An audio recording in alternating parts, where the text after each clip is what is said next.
Hello dear students, उम्मीद करता हूँ कि आप सब लोग खैरियत से होंगे, ठीक ठाक होंगे।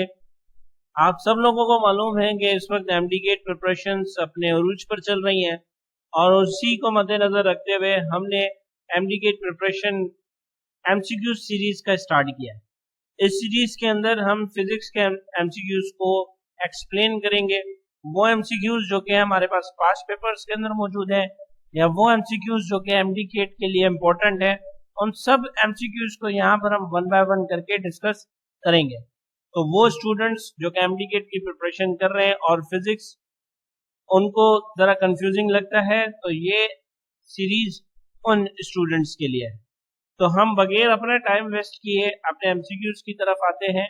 हमारे पास जो सबसे पहला एमसीक्यू है वो यही है कि a magnetic field exert a force on a charge particles. Magnetic field charge particle पर फोर्स एक्सर्ट करती है अगर, देखेंगे यहाँ पर ऑप्शन है कि if the charge particles moving across the field lines, if the charge particles moving along the field lines, if the charge particle is at rest, always experience of force। अब देखें कि always experience तो force तो नहीं हो सकता, ठीक है, और अगर पार्टिकल रेस्ट में है तो भी उसके ऊपर कोई फोर्स एक्सर्ट नहीं हो सकती, बिकॉज कि हमें मालूम है कि F is equal to magnetic force का जो फॉर्मूला है वो है हमारे पास q v B sine theta, ठीक है ना। तो q v B sine theta, और साइन थीटा मैक्सिमम तब होता है जब हमारे पास 90 डिग्री का एंगल हो। तो यहाँ पर देखेंगे अगर if the particle moving along the field lines, along the field line है तो इट मीन्स के पार्टिकल पैरेलल मूव कर रहा है फील्ड लाइंस के। तो पैरेलल के लिए हमारे पास एंगल क्या आ जाती है कि थीटा इज इक्वल टू 0 और साइन 0 हमारे पास 0 के बराबर हो जाती है। तो ये जो ऑप्शन बी है as the particle moving along the field lines, ये भी हमारे पास क्या हो जाएगा, गलत हो जाएगा, और ऑप्शन ए ही बचता है जो कि हमारे पास करेक्ट ऑप्शन है। लेकिन इसकी भी एक्सप्लेनेशन अगर हम करें तो if the particle moving across the field lines, across the field line से मुराद है कि परपेंडिकुलरली, ठीक है, परपेंडिकुलरली से क्या मुराद के थीटा 90 डिग्री, ठीक है।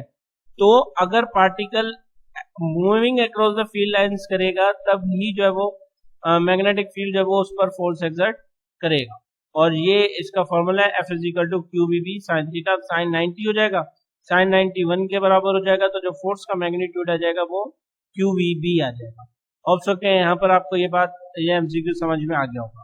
अब हम अपने नेक्स्ट एमसीक्यू की तरफ चलते हैं और वो है हमारे पास when magnetic field and vector area are perpendicular then magnetic flux will be. अगर magnetic field and vector area आपस में परपेंडिकुलर है तो मैग्नेटिक फ्लक्स क्या हो जाएगा। अब देखेंगे मैग्नेटिक फ्लक्स का जो हमारे पास फॉर्मूला है वो हमारे पास क्या है कि बी, ठीक है, डॉट डेल्टा ए।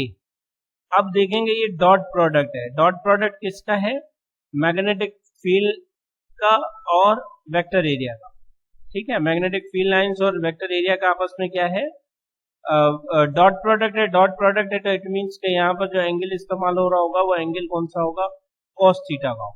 और कॉस थीटा के अगर हम देखें तो यहाँ पर ये क्या कह रहा है, परपेंडिकुलरली, परपेंडिकुलर से मुराद के थीटा इज इक्वल टू 90, कोस 90 हमारे पास 0 के बराबर होता है, और 0 अगर किसी भी टर्म से मल्टीप्लाई होता है तो उससे भी 0 कर देता है।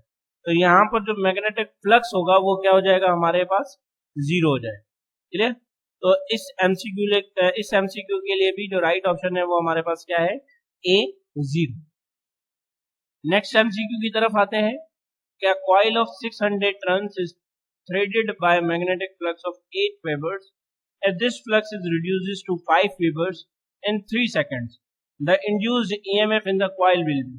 यहाँ पर हमें induced EMF बताना है, और एमसीक्यू में हमसे कहा जा रहा है कि एक कॉइल है जिसके अंदर 600 टर्न्स है और मैग्नेटिक फ्लक्स उस पर जो है वो 8 वेबर्स की है।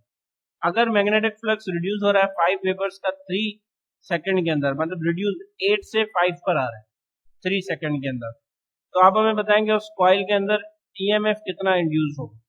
अब देखें कि हमारे पास एक सिंपल सा फॉर्मूला है और इंड्यूस ईएमएफ का, जिसमें कि is equal to -n change in magnetic flux divided by change in time. अब मैग्नेटिक फ्लक्स को अगर हम मालूम करें तो ग्रेटर में से लेजर को माइनस करेंगे, यहाँ पर हो जाएगा 8 minus 5 that is equal to 3। Change in magnetic flux is equal to 3 हो जाएगा। उसके बाद हमने इन सब को इस फॉर्मूले के अंदर पुट करना। माइनस से नंबर ऑफ टर्न्स की जगह पर यहाँ पर 600 आ गया, चेंज इन मैग्नेटिक फ्लक्स 3 और चेंज इन टाइम ये हमारे पास कितना है 3 है, तो 3 डिवाइडेड बाय 3 1 के बराबर आ जाएगा। अब चूंकि मैग्नेटिक फ्लक्स रिड्यूस हो रहा है तो यहाँ पर हमने इसको -1 कर दी, ठीक है, रिडक्शन को शो कर रहा है बस। अब -600 डिवाइडेड बाय 1 होगा, -1 होगा तो इट बिकम्स 600 वोल्ट्स। तो यहाँ पर जो इंड्यूस्ड ईएमएफ होगा वो कितना हो जाएगा हमारे पास 600 वोल्ट्स हो जाएगा। तो यहाँ पर भी जो राइट ऑप्शन होगा वो 600 वोल्ट्स यानी कि ए राइट ऑप्शन। तो इस वक्त तक आपने 3 एमसीक्यूज किए हैं और तीनों के correct option A. Next MCQ की तरफ आते हैं। अब है कि a generator supplies 100 volts to the primary coil of a transformer. The primary coil has a 150 turns and the secondary has a 500 turns. The secondary voltage is, अब देखेंगे एक जनरेटर है जो कि सप्लाई कितने कर रहे हैं 100 वोल्ट्स का, ठीक है, और कहाँ क्या कर रहे हैं primary coil of the transformer. अब प्राइमरी कॉइल में कितने नंबर ऑफ टर्न्स हैं 150 टर्न्स। एक जनरेटर है जो कि 100 वोल्ट सप्लाई कर रहा है primary coil of the transformer पर। प्राइमरी कॉइल्स पर जो नंबर ऑफ टर्न्स हैं वो 150 टर्न्स हैं और जो सेकेंडरी कॉइल है उस पर नंबर ऑफ टर्न्स हमारे पास 500 है। हमें सेकेंडरी वोल्टेज बताना। तो सबसे पहले तो हमें माइंड में यही रखना है कि 100 वोल्ट्स हैं और प्राइमरी से नंबर ऑफ टर्न्स सेकेंडरी में ज्यादा है तो इट मीन्स के वोल्टेजेस बढ़ेंगे। कैलकुलेट करते हैं, बहुत ही सिंपल सा फॉर्मूला जो कि बेसिक फॉर्मूलाज हैं वही हमें एमसीक्यूज के अंदर यूज करने होते हैं। अब यहाँ पर देखेंगे ये हमारे पास फॉर्मूला आ गया कि Vp divided by Vs is equal to Np divided by Ns। अब अगर मैं बाय क्रॉस करवाता हूँ तो यहाँ पर ये हो जाएंगे Np Vs और ये हो जाएंगे Vp मल्टीप्लाई बाय Ns। हमें मालूम करना है सेकेंडरी वोल्टेज, ठीक है, तो ये जो नंबर ऑफ टर्न्स यहाँ पर मल्टीप्लाई होंगे सेकेंडरी वोल्टेजेस के साथ वो फिर अगेन इस तरफ आकर डिवाइड करेंगे। तो जो फॉर्मूला हमारे पास बनेगा वो क्या हो जाएगा कि voltages secondary voltages is equal to primary voltages divided multiply by number of turns in secondary coil divided by number of turns in primary coil. आप जस्ट क्या कर देंगे कि वैल्यूज पुट करेंगे। वैल्यूज पुट करने के बाद हमारे पास आंसर आ जाएगा 333.3 वोल्टेजेस, जो कि आपको यहाँ पर देखें कि ऑप्शन में कहीं पर भी नहीं मिल रहे। क्लियर? तो जो क्वेश्चन हमारे पास है इसमें एक मिस्टेक है यहाँ पर, ये जो नंबर ऑफ टर्न्स है वो 150 नहीं है बल्कि नंबर ऑफ टर्न्स यहाँ पर हमारे पास 50 है। अगर 50 रखकर मैं इसे सॉल्व करूंगा तो जो राइट ऑप्शन है वो हमारे पास 1000 वोल्ट्स आएगा और इसी को हम अपना फाइनल आंसर करेंगे। अगर आप टेस्ट के अंदर बैठे हुए हैं और इस तरीके की सिचुएशन आपके पास आ जाती है तो आपने इसे अटेम्प्ट नहीं करना, आपको ये ग्रेस मार्क्स मिल जाएंगे। क्लियर हो गई यहाँ पर बात? तो इस बात का भी आप लोगों ने ख्याल रखना है। अगर इस तरीके की स्ट्रेटजीज या इस तरीके के इम्प्लीमेंटेशन हमें आते हैं तो आप देखेंगे हमारा कॉन्फिडेंस लेवल भी इसी के साथ फिर आगे बढ़ता है, मतलब वो काफी हाई रहता है। नेक्स्ट एमसीक्यू है कि the energy of an X-ray photon having wavelength of 3 × 10⁻⁻10। हमें energy of an X-ray photon बताना। अब देखेंगे जो वेवलेंथ है वो कितने है 3 × 10⁻⁻10। क्लियर? अब यहाँ पर हम क्या करेंगे कि ये फॉर्मूला ले लिया हमने E is equal to HF। हमें मालूम है कि जो जनरल फॉर्म ऑफ वेव है उसमें हम वेव स्पीड का जो फॉर्मूला हमारे पास आता है वो क्या होता है कि C is equal to wavelength multiply by F। अब वेवलेंथ यहाँ पर मल्टीप्लाई कर रहा है इज इक्वल टू के इस तरफ आकर डिवाइड करेगा तो frequency is equal to speed of light divided by wavelength हो जाएगा। अब हम क्या करेंगे कि फ्रीक्वेंसी की जगह पर इसे सब्स्टिट्यूट कर देंगे तो ये हमारे पास हो जाएगा E is equal to HC upon lambda. अब जब हम इसे सॉल्व करेंगे तो हमारे पास जो है वो सॉल्व जब हम इसे करेंगे तो हमें जस्ट अब क्या करना पड़ेगा कि वैल्यू सब्स्टिट्यूट करनी पड़ेंगी। और वैल्यू सब्स्टिट्यूट करने के बाद जो हमारे पास फाइनल आंसर आएगा वो हमारे पास रहेगा 6.63 इंटू 10⁻⁻16। तो यहाँ पर आप देखेंगे जो राइट ऑप्शन है वो हमारे पास सी है, 6.63 इंटू 10⁻⁻16। तो आपने इस तरीके की कैलकुलेशंस को करना है। अगर आप विदाउट कैलकुलेटर कर रहे हैं तो और अच्छी बात है, लेकिन अगर आप कैलकुलेटर्स के साथ भी कर रहे हैं तो इट्स ओके, क्योंकि एमटीके के टेस्ट के अंदर मेरे ख्याल से कैलकुलेटर्स हमें अलाउ। तो अब नेक्स्ट एमसीक्यू हमारे पास क्या है? अच्छा जी, नेक्स्ट एमसीक्यू हमसे कहा जा रहा है कि बताएं कि बाइंडिंग द न्यूक्लियस के लिए कौन सी फोर्स रिस्पॉन्सिबल होती है? The force responsible for binding the nucleus is A Coulomb's force, B Newton force, C weak nuclear force, D strong nuclear force. अब आप देखें कि ये जो कूलम फोर्स है ये तो चार्जेस के बीच में लगती है। दो चार्जेस के बीच में अट्रैक्शन रिपल्जन जो हो रही हो तो वहां पर जो फोर्स लगती है उसे हम कूलम फोर्स कहते हैं। न्यूटन फोर्स तो हमें मालूम है कि ग्रेविटेशन का कॉन्सेप्ट देती है हमें। वीक न्यूक्लियर फोर्स तो डीकेस करवाता है, बीटा डीके और इस तरीके के डीके जो वो वीक न्यूक्लियर फोर्सेस की वजह से होता है। तो जो बाइंड करता है न्यूक्लियस को वो फोर्स हमारे पास कौन सी होती है? वो फोर्स हमारे पास होती है स्ट्रॉन्ग न्यूक्लियर फोर्स। तो यहां पर हमारे पास ऑप्शन डी करेक्ट होगा। अब नेक्स्ट एमसीक्यू की तरफ चलते हैं। When two negative beta particles are emitted from a nucleus, then the mass number। अब सबसे पहले तो आप ये मालूम करें कि मास नंबर क्या है। मास नंबर हमारे पास होता है नंबर ऑफ प्रोटॉन और neutron. Number of proton and neutron हमारे पास क्या देते हैं? हमें मास नंबर देते हैं। और नंबर ऑफ प्रोटॉन या नंबर ऑफ इलेक्ट्रॉन्स हमें क्या देते हैं? एटॉमिक नंबर देते हैं। ठीक है, तो यहाँ पर हमें मास नंबर बताना है जब दो नेगेटिव बीटा पार्टिकल जो है वो एमिट हो रहे हैं फ्रॉम अ न्यूक्लियस। अब देखेंगे बीटा पार्टिकल्स की इमिशन से क्या मुराद के यहाँ से इलेक्ट्रॉन्स एमिट आउट होते हैं। और इलेक्ट्रॉन्स एमिट आउट कब होते हैं? जब न्यूट्रॉन कन्वर्ट होता है प्रोटॉन के अंदर। अब न्यूट्रॉन कन्वर्ट हो रहा है प्रोटॉन के अंदर तो इलेक्ट्रॉन एमिट आउट हो रहा है। और आप देखेंगे न्यूट्रॉन अगर प्रोटॉन में कन्वर्ट हो रहा है तब भी जो number of neutron and protons रहेंगे वो तो सेम रहेंगे। तो इट मीन्स के मास नंबर में कोई भी चेंज नहीं आएगा। लेकिन दो बीटा पार्टिकल्स निकले हैं, दो इलेक्ट्रॉन्स निकले हैं, तो इट मीन्स के जो एटॉमिक नंबर है वो 2 टाइम्स इंक्रीज हो जाएगा। लेकिन एटॉमिक मास जो है वो क्या रहेगा? हमारे पास सेम रहेगा। इट मीन्स व्हाट के यहाँ पर ए राइट ऑप्शन होगा कि मास नंबर में कोई चेंज नहीं आएगा। तो ये देखें कि किस तरीके के हमारे पास एक कॉन्सेप्शनल एमसीक्यू था और इस तरीके के एमसीक्यूज हमारे पास हमारे टेस्ट के अंदर भी आते हैं। तो आपने क्या करना है? आपने अपने कॉन्सेप्ट्स को क्लियर करना है। और कॉन्सेप्ट क्लियर है आपके, ये आपको कैसे पता चलेगा? वो आपको तब पता चलेगा जब आप उनकी इम्प्लीमेंटेशन सही से कर पाएंगे।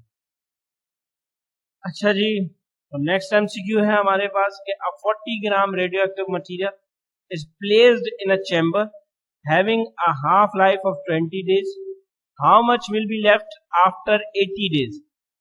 एक 40 ग्राम का रेडियो एक्टिव मटीरियल है जो कि एक चैम्बर में प्लेस्ड है और उसकी हाफ लाइफ 20 days। ठीक हो गई बात। आपने हमें बताना है कि आफ्टर 80 days, यानी कि हमसे पूछा जा रहा है कि आफ्टर 80 days वो कितना बच जाएगा।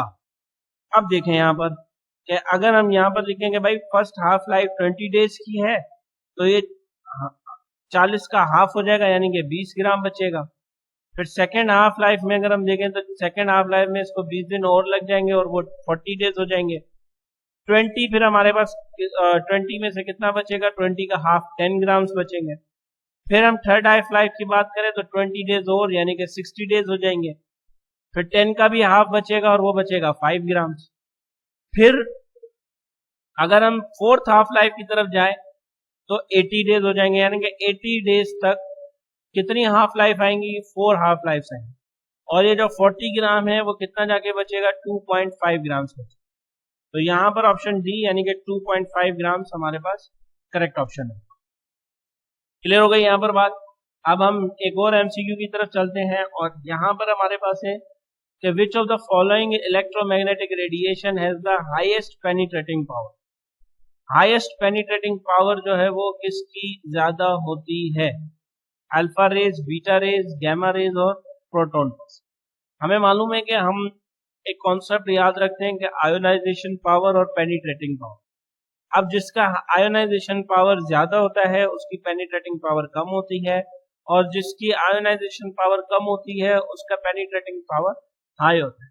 पेनिट्रेटिंग पावर से मुराद ये कि वो कितनी रेंज तक आगे जा सकता है और किन किन मटेरियल्स में से पास हो सकता है। तो हमें मालूम है कि जो अल्फा रेजेस है वो कुछ टिश्यू पेपर्स में से ही पास नहीं हो पाती, और बीटा रेज जो है वो भी इन अल्फा और बीटा रेजेस की जो है वो ग्रेजुअली आयोनाइजेशन पावर कम होती रहती है, लेकिन इनकी आयोनाइजेशन पावर ज्यादा होती है। तो आयोनाइजेशन पावर ज्यादा होने की वजह से अल्फा का पेनिट्रेटिंग पावर कम होता है, बीटा का अल्फा से ज्यादा होता है, लेकिन फिर भी इसकी आयोनाइजेशन पावर ज्यादा होती है। ठीक है, मतलब कि आप यूं समझे, अल्फा का आयोनाइजेशन पावर ज्यादा, बीटा का आयोनाइजेशन पावर उससे कम ज्यादा। अल्फा का पेनिट्रेटिंग पावर कम, बीटा का पेनिट्रेटिंग पावर अल्फा की निस्बत थोड़ा सा ज्यादा होता है। तो और प्रोटॉन रेजिस अगेन अल्फा रेजिस के ही कंसिडरेशन में आती है। तो हमारे पास एक ही ऑप्शन बचता है और वो हमारे पास क्या है? गैमा रेज है। गैमा रेजिस का आयोनाइजेशन पावर कम होता है और पेनिट्रेटिंग पावर बहुत ज्यादा होता है। तो यहां पर ऑप्शन सी हमारे पास करेक्ट है। फिर अगर हम आ जाए हमारे नेक्स्ट एमसीक्यू की तरफ, skin cancer can be caused by. अब आप देखें कि हम लास्ट के ही उसमें देखकर आए कि आयोनाइजेशन पावर ज्यादा तो पेनिट्रेटिंग पावर कम। अब कैंसर जो है वो डोजीमेट्री लिमिट्स ज्यादा हो जाने की वजह से होता है, यानी कि उन रेडिएशंस की वजह से होता है जिनका पेनिट्रेटिंग पावर ज्यादा हो। और ये जो चार ऑप्शंस हमें गिवन है इनमें अल्ट्रा वायलेट रेडिएशन ऐसे हैं जिनका पेनिट्रेटिंग पावर ज्यादा होता है। अब ये जो अल्ट्रा वायलेट रेजेस होती हैं वो क्या करती हैं कि अल्ट्रा वायलेट स्किन सेल्स को डैमेज करती हैं, डीएनए को डैमेज करती हैं, और डीएनए के डैमेज होने की वजह से जो सेल ग्रोथ होती है वो हमारे पास इनइवन सेल ग्रोथ होना शुरू हो जाते हैं, जिसकी वजह से कैंसर कॉज होता है। और सेल ग्रोथ प्रॉपर ना होना ये बेसिस ऑफ कैंसर। तो अल्ट्रा वायलेट यहाँ पर हमारे पास करेक्ट ऑप्शन होगा। अच्छा जी, नेक्स्ट एमसीक्यू है the process of converting N AC wave form into a DC wave form. AC को डीसी में कन्वर्ट करने का जो प्रोसेस है ये डेफिनेशन है, और ये डेफिनेशन हमारे पास किसकी होती है? ये डेफिनेशन हमारे पास रेक्टिफिकेशन की होती है। रेक्टिफिकेशन एक ऐसा प्रोसेस है जिसमें हम एसी को एसी वेव फॉर्म को कन्वर्ट करते हैं डीसी फॉर्म। हो सके यहां पर भी आपको ये बात क्लियर हो चुकी होगी। अब हमने नेक्स्ट एमसीक्यू की तरफ चलते हैं, और वो हमारे पास है कि the speed of light in a vacuum is the same for all observers regardless of their relative motions or the motion of the source of the light is the important postulate of special conductivity, special resistivity, special theory of relativity, general theory of relativity। तो हमें मालूम है कि Einstein ने ये statement अपने special theory of relativity के अंदर दी थी कि ऑप्शन सी यहाँ पर करेक्ट होगा। और आइंस्टाइन के मुताबिक ये था कि जो स्पीड ऑफ लाइट है वो रिलेटिव मोशन पर डिपेंड नहीं करती। अमूमन तो हम देखते हैं कि जो हमारी कार्स है या जो इस तरीके के मोशंस है वो ऑब्जर्वर पर डिपेंड करते हैं, ठीक है, लेकिन जो स्पीड ऑफ लाइट है वो ऑब्जर्वर पर डिपेंड नहीं करता, वो रिलेटिव मोशंस पर डिपेंड नहीं करता। वो हर जगह पर क्या रहती है? वो हर जगह पर हर पॉइंट पर सेम रहती है। ये स्पेशल थ्योरी ऑफ रिलेटिविटी के अंदर आइंस्टाइन ने कहा था, और यही एक थ्योरी है जिसने फिर हमें मॉडर्न फिजिक्स की तरफ मूव करवाया था। तो आई थिंक कि आज के इस वीडियो के अंदर हम यही एमसीक्यूज रखते हैं। आप लोगों के पास कोई सजेशन, कोई क्वेश्चन या कुछ इस तरीके के राय अगर आप मुझे देना चाहें तो आप मुझे अपने कमेंट सेक्शन में ज़रूर बताइएगा। इंशाल्लाह नेक्स्ट वीडियो में आपसे मुलाकात होती है, तब तक के लिए अल्लाह हाफिज़। Thank you so much.